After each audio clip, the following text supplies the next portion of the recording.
Assalamualaikum warahmatullahi wabarakatuh. Saya Eka Kurniasi, mahasiswa pasca sarjana Teknologi Pendidikan UIK. Pada saat ini saya ingin menyampaikan teknik pembelajaran mengkonseptualisasikan e-didaktik untuk memenuhi mata kuliah desain pembelajaran dengan dosen pengampu Dr. M. Givi F. Givia M.Com. Era digital menuntut pemikiran ulang tentang pengajaran dan pembelajaran tradisional. Inovasi teknologi yang berkembang pesat di bidang pendidikan memaksa terjadinya pergeseran paradigma dari pengajaran tradisional ke pembelajaran rekayasa. Hal ini diungkapkan oleh Mourad Tosanov dari Institut Teknologi Informasi UNESCO dalam pendidikan. Rekayasa pembelajaran membutuhkan pemahaman baru dan rekonseptualisasi didaktik tradisional menuju e-didaktik untuk merancang dan menyelaraskan tujuan pembelajaran, konten, dan penilaian secara efektif di kelas era digital. Guru untuk abad ke-21 dilengkapi dengan berbagai alat TIK dan konten digital untuk meningkatkan atau mengubah pengalaman pendidikan siswa.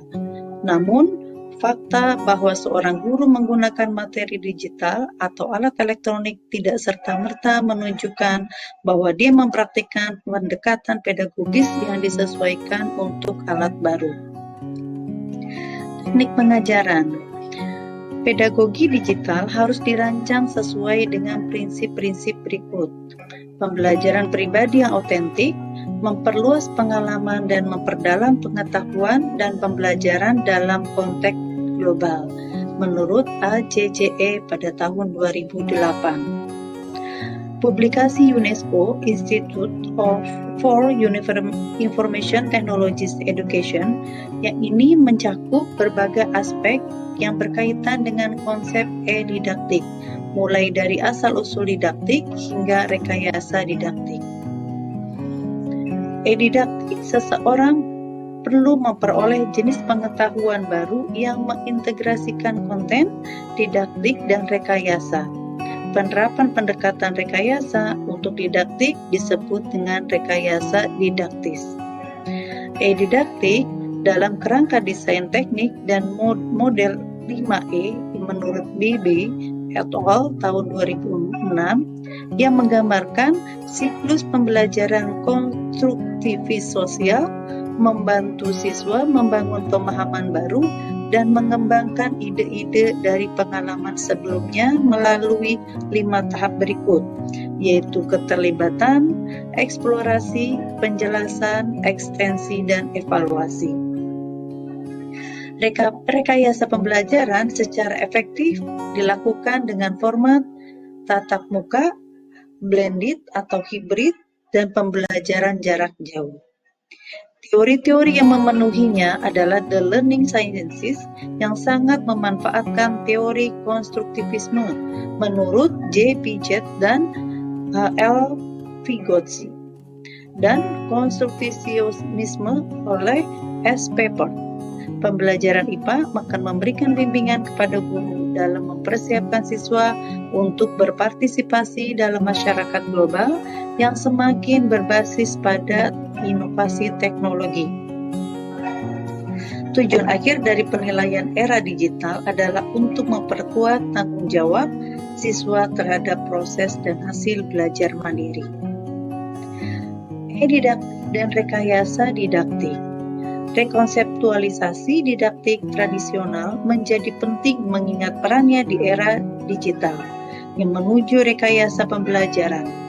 Didaktik baru dari e-learning disebut dengan e-didaktik menurut D'Angelo tahun 2007.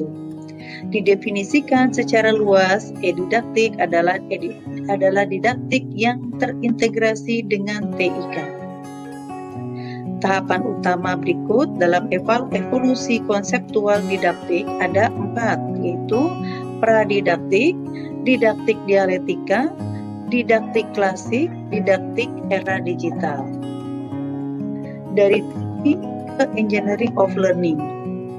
Didaktik era digital akhir abad 20 sehingga sekarang dimulai dengan rekonseptualisasi didaktik klasik di era teknologi, informasi, dan komunikasi. Pada tahun 1991, McGraw mengusulkan rekayasa didaktik sebagai alat penelitian dan pengembangan untuk mempelajari pengajaran dan merancang pembelajaran yang efektif. Rekayasa didaktik adalah pendekatan yang relatif baru dalam pendidikan modern. Rekayasa didaktik bertujuan untuk menggunakan praktek berbasis penelitian dan mempromosikan pengembangan pemikiran desain pengajaran. Guru di era digital. Standar dan kompetensi era digital menuntut dorongan untuk e-teaching sebagai integrasi peran guru, didaktik, dan insinyur. Integrasi tersebut menyeratkan rekonseptualisasi peran kunci seorang guru insinyur di era digital. Simpulannya, di mana transformasi ini membutuhkan seorang guru atau insinyur untuk memahami teori pengajaran dan ilmu pembelajaran, menurut Bransford et al. Pada tahun 2000 dan Sawyer tahun 2006. Untuk secara efektif merancang tujuan pembelajaran, konten digital, dan penilaian, dan untuk membuat hubungannya antara tujuan, konten, dan penilaian. Dan hal ini tergambar dalam satu lingkaran sederhana. Demikian pembahasan kami tentang rekonseptualisasi. Terima kasih, semoga bermanfaat. Assalamualaikum warahmatullahi wabarakatuh.